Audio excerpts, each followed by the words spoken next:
As a next step, when applying the Hartree-Fock approximation for the uniform electron gas, we are going to calculate the total energy once we have calculated which are the eigenvalues or the Hartree-Fock equations, which are given by this expression here.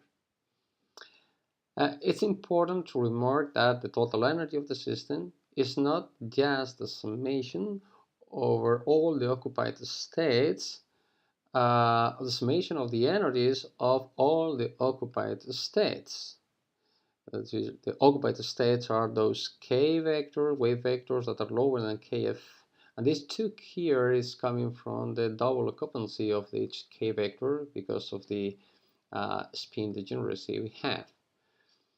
And it's not like that because the electrons in the Hartree-Fock approximation or the electrons in the Hamiltonian we have are not independent of each other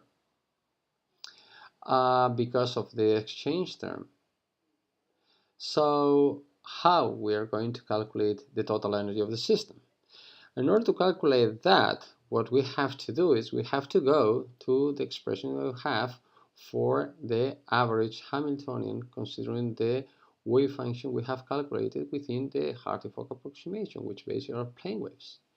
And this is the general expression we have for that average Hamiltonian. Of course, this is just the general expression we have for the Hartree-Fock approximation. And when applying for the uniform electron gas, there are some terms here that are canceling each other. For example, we have the ionic contribution is cancelled with the Hartree contribution, and we just have the kinetic energy contribution at the exchange term. In order to have expression for that, we have to plug here plane waves, the wave functions that we have for the electrons with the plane waves, are the ones that we have within the Hartree-Fock approximation. And this is the final result that we have for the total energy.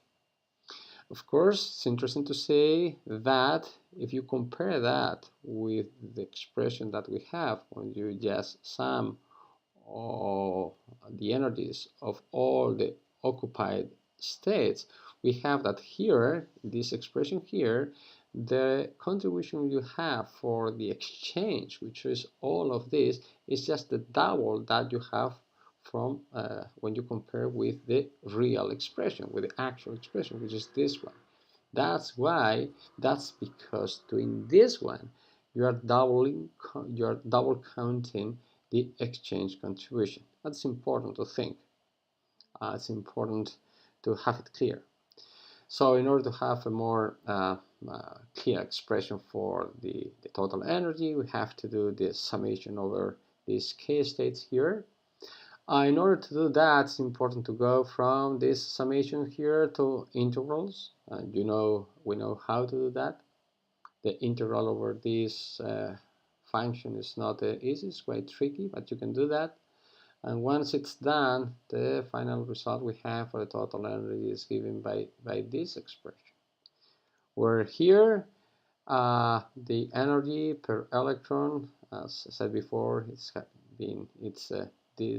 has these two terms. The first term is just coming from the kinetic energy, and the second term is coming from this change term, which is important to remark again that is a negative term. And as in the Hartree-Fock approximation, we have plane waves. We can use the same expressions that we have for kf in terms of aras or the electronic density, the ones derived for the free electron gas approximation, because we actually have here also plane waves. And doing so, we have another alternative expression for the total energy, so either in terms of the aras or in terms of the electronic density.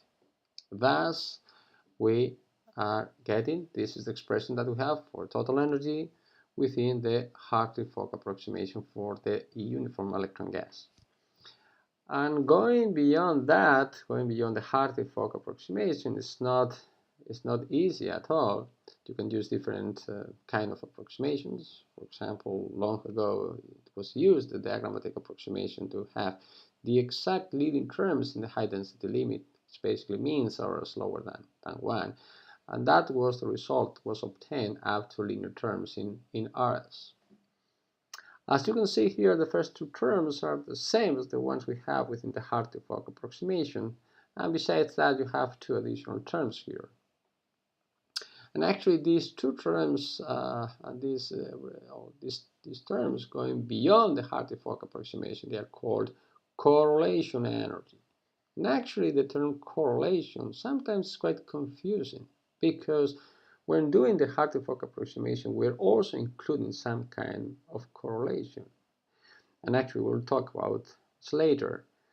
But what's actually commonly, as it's commonly called, everything which goes beyond the Hartree-Fock approximation, it's called correlation. So, final remark on that. So, even though we're considering the simplest approximation for a solid, which is the uniform electron gas approximation, having an accurate expression for the total energy, it's impossible.